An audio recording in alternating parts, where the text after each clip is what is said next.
that, as I mentioned earlier, I'm very close to the two owners of this mine, and they're not the only miners in this area under attack. There's actually several others that they're having problems. They're not to this level, but these are the two guys who've stood up.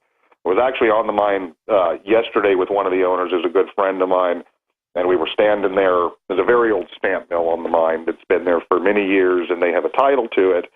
And we were looking at that, and he said, he says, as long as I'm alive, he says, that is always going to be there.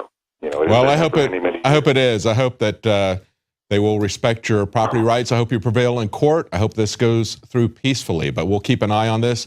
And we'll be having an interview with the Oath Keepers. We are trying to establish contact with a couple of individuals there that we'll have on for interviews in the next couple of days. Thank you so much for joining us. Kirby Jackson with the Galice Mining District. And of course, what they're trying to do is get a legal hearing, to go through the legal process to stop the BLM from acting precipitously by giving them a deadline before they've given them answers, before they've had their hearing, before they have taken this through the court.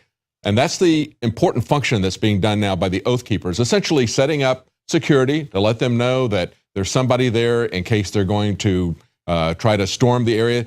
Hopefully that will stop that from happening so this can take its way all the way through the court.